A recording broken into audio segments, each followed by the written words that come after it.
ქართული ანბანი არამატერიალური კულტურული მემკვიდრეობის ნომინანტთა სიაშია. იმ შემთხვევაში, თუ სტატუსი ოფიციალურად მიენიჭა, საქართველო პირველი ქვეყანა იქნება არამატერიალური ძეგლის სტატუსის მქონე დამწერლობის 3 თანაბრად მოქმედი საფეხურით.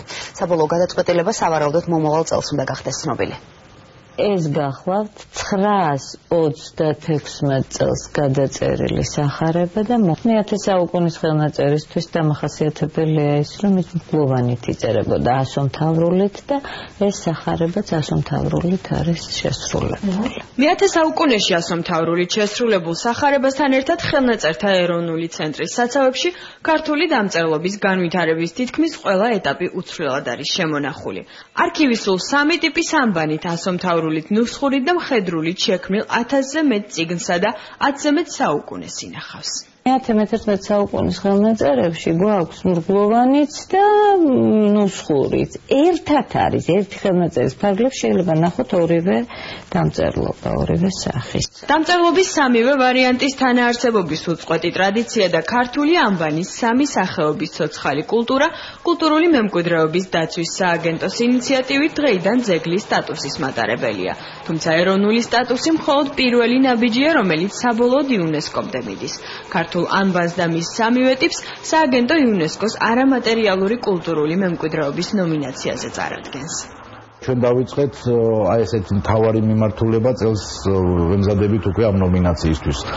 რო გითხრათ, რომ ეს ნომინაცია შეიძლება იყოს წელსვე საზოგადოებას შეცდომაში შევიყვანთ, ამას დაჭირდება დაახლოებით 2-3 წელი, მაგრამ მთავარია დასაწყისი იმისთვის, რომ 2-3 წელიწადში უკვე მსოფლიო მემკვიდრეობის საგანძურში დაიკავოს თავისი ღირსეული ადგილი ქართულმა დამწერლობამ.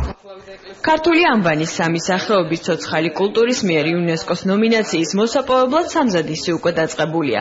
ენათმეცნიერების სპეციალისტების და ხელოვანების ჩართულობით შემუშავდება სამოქმედო სტრატეგია, რომელიც რამდენიმე მნიშვნელოვან პუნქტს, მათ შორის ფილმს ქართულ დამწერლობაზე აერთიანებს. გროვდება როგორც ხელმოწერები, ასევე ფოტომასალა, მიმდინარეობს მუშაობა ვიდეო ფილმის მომზადებაზე, რომელიც უნდა ახლდეს ნომინაციას და მთლიანად ეს კომპლექსური სამუშაო იმედი გვაქვს, რომ განაპირობებს ამ ნომინაციის სამავო წარმატებას. ქვეყანას გააჩნია როგორც პირდაპირ, ასევე ირიბი მიზნები ამ მიმართულებით.